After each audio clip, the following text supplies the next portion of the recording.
if he tries to end run around the Republicans in the Senate, trying to use the Republicans in the House to do that, he's going to create chaos on Capitol Hill. He is not going to be able to dissolve Congress permanently.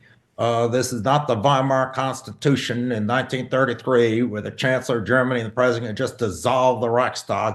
It's not going to work that way in the United States. We'll go to the States. Robert F. Kennedy Jr. has been named Donald Trump's pick for Health and Human Services Secretary. In a statement, the president-elect said Kennedy, a known vaccine skeptic, would help protect Americans from, and I quote, harmful chemicals, pollutants, pesticides, pharmaceutical products, and food additives, end quote. It comes as Senator Dick Durbin, the sitting chairman of the Senate Judiciary Committee, has asked the House Ethics Committee to, and I quote, preserve and share their report on Congressman Matt Gaetz.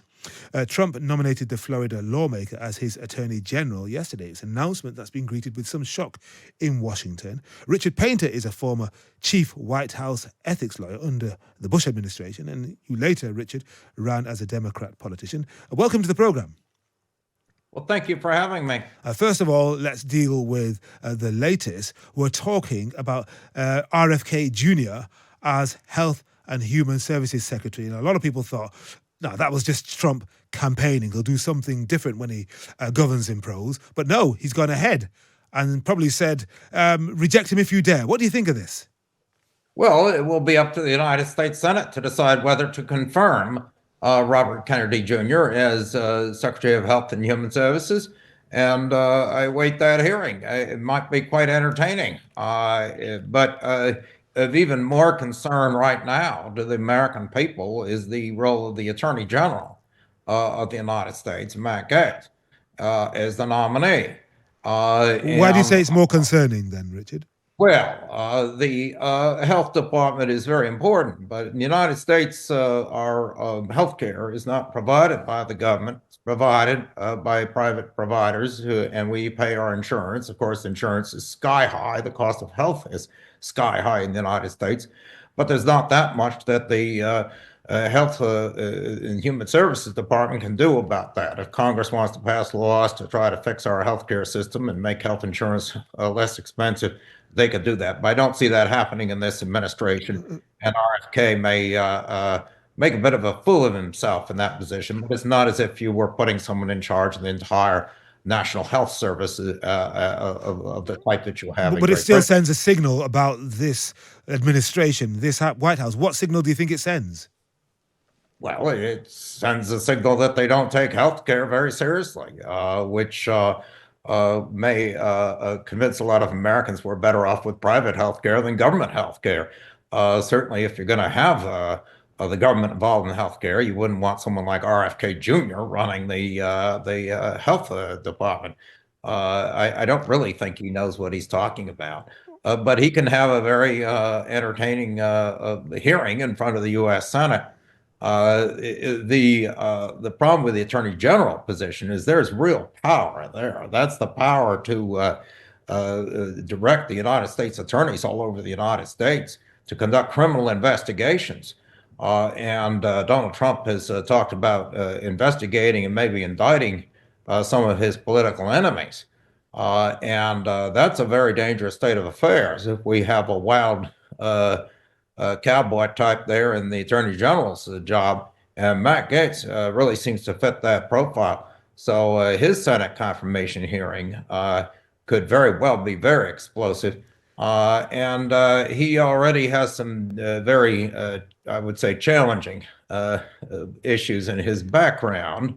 And those are the subject of the U.S. House Ethics Committee investigation. And that investigation should be released. It was going to be released this week, but he resigned from the House, I believe, to try to forestall its release. But the U.S. Senate will insist on seeing a copy of the ethics investigation in the U.S. House before they confirm him. Now, complicating matters, President Trump has a plan that apparently is being talked about to have the Congress go into recess in January as soon as he becomes president even though they will have been on a long recess over the Christmas holidays, but to go on recess again in January so he could appoint all of these people through so-called recess appointments without the confirmation by the Senate. And Won't that require the permission of senior senators? I'm just looking at Senator John Cornyn of Texas, and he's a Republican on the Judiciary Committee, and he says he absolutely wants to see the Ethics Committee's final report into Matt Gaetz. And there are other Republicans, senior Republicans, who've got a lot of heft on Capitol Hill who feel the same way. Would they really just roll over and allow the president to appoint these people during a confected recess? Well, I think it would anger the Senate a great deal. And there's a plan to try to do this, but we get the House of Representatives to vote into recess and then take advantage of a provision of the U.S. Constitution that might allow the president to decide the length of the recess if there's a disagreement between the two houses. This would be an abuse of a constitutional loophole by the president to call Congress into a recess. And I think it's a very, very dangerous one. The Republicans will only hold the U.S. House of Representatives by 2 or 3 seats, and if they try this stunt in January, they're very likely to lose those seats in 2 years in the elections. I don't think the public voted for Donald Trump because they wanted him to be playing games here and doing everything on his own. Didn't they vote him in, knowing that he was like this, knowing that he's a disruptor, knowing that he's a guy who's been accused and indeed convicted of breaking some serious laws, others not so serious. And this is what they want. This is what they voted for. And they see him as a victim of judicial overreach, lawfare, weaponization of the Department of Justice. And so then if he appoints a Rottweiler like Gaetz as Attorney General, then there you go. That's what they wanted, and they want him to go for his enemies. Well, I mean, some voters wanted that. Some voters may have just been voting against the Democrats because they're dissatisfied with Joe Biden or for whatever reason. But Donald Trump will become president, but pursuant to our Constitution, and the U.S. Senate has to confirm these nominees. And if he tries to end run around the Republicans in the Senate, trying to use the Republicans in the House to do that, he's going to create chaos on Capitol Hill. He is not going to be able to dissolve Congress permanently.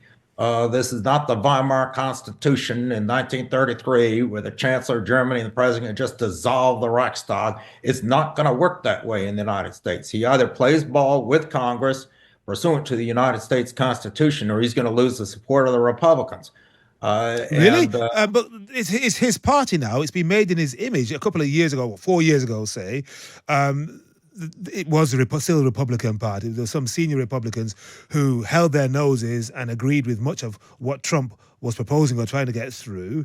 But some of those guys are retiring, like Mitch McConnell, the senior senator, the former leader of the Senate. They're kind of yesterday's men now, and this is very much his party, both in the Senate and in the House. He has a lot of influence in the Republican Party, that's for sure. But I think there's going to be a limit of what the Senate and the House are going to tolerate. And the U.S. Senate is very protective of its own turf, and they have the constitutional right to confirm or not confirm these nominees. And if the president's going to be running around behind the back of the Senate and try to pit the U.S. House against the Senate, I don't think this is going to end very well. And we will be going to the polls again in 2 years. Yeah. And the American people could get very upset. And 2 years into Donald Trump's first presidency, the Democrats won the House of Representatives. Well, the Democratic Party did a really shabby job with this campaign, and I thought Kamala Harris was a good nominee, but President Biden stepped out of the race way, way too late, only gave her 107 days. The Democrats really messed up this time, but that doesn't mean that they couldn't come back. All right. Very, very quickly. Thank you, Richard. Really good to talk to you. That's Richard Painter, former chief White House ethics lawyer.